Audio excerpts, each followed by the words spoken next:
Good evening. We start here in your business. The sports, lifestyle and retail brand Frame Leisure Trading, also known as the Cross Trainer, is shutting its doors after nearly 2 decades of operations. Business rescue practitioners George, Nell and Gideon Slabbert failed to save the business after investigating the company's operational affairs. Workers told our business reporter Ntokozo Khumalo they have been left in the lurch by the owners.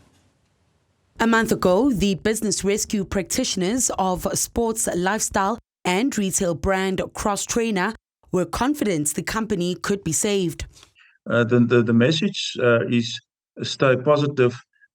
Together we'll make it stronger. That is just the general message that I try to get to the creditors and all landlords and the employees.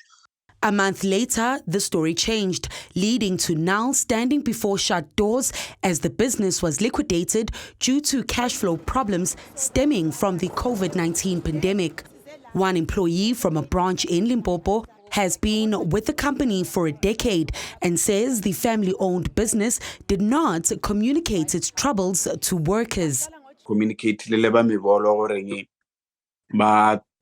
shop because staff if bagare informa then staff go loot the shop jabon. Leboho adds that some, like himself, were lucky enough to get a portion of their salary only because they constantly communicated with the company, even when ignored by the Human Resources Department. Now because bona batho ba aba like aba hash to bona, so ba no emela date ya rona ya di 15, so rena because of ne re communicate le bona, re communicate le Sharon on the group HR re mmotsa rena we cannot work without our salary, then abe a re lokishetsa di salary tsa rena.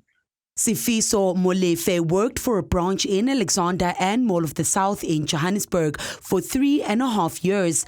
He was not so lucky. Despite being promised his wages on the 15th of October, the day the liquidation was announced.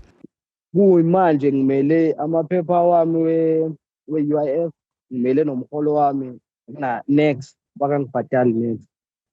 Molefe adds that the company has been playing games with workers as management knew for months that the company could not be saved. This has robbed them of the opportunity to actively look for alternative employment and set them back on their financial obligations, including paying for school fees.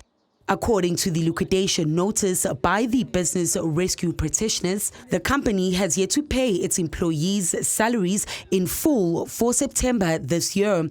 While the practitioners acknowledge the financial distress this caused the workforce, Molefe says the distress has been taking place for much longer. Kuthiwa sohola ngama 30% kule 60 again 30% ingene 10%. Phinde futhi kungena another 10%. Lapho umuntu unama-debit kunamanye vele angithi uyazi mawabhadala avele ayenze lapha kuba nama-charges. Bayiloko ingena lapho ithi iyadonsa next kuba nama-charges. The managing director of CP Advisors says he does not blame the business rescue practitioners for the company's closure, as Frame Leisure Trading did not want to go into business rescue but was forced into it by its creditors and landlords. They might have not have enough time to go into the affairs of the business and test for the business rescue to see if it's rescuable or not. We are talking of 360 million liabilities here. That's the debt that this company had.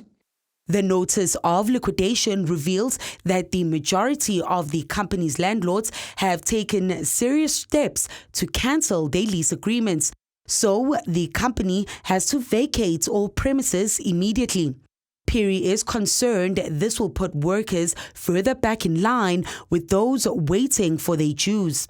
The company does not seem to own a lot of assets that can be disposed and pay these employees. So that will be the worrisome part when it comes to the employees.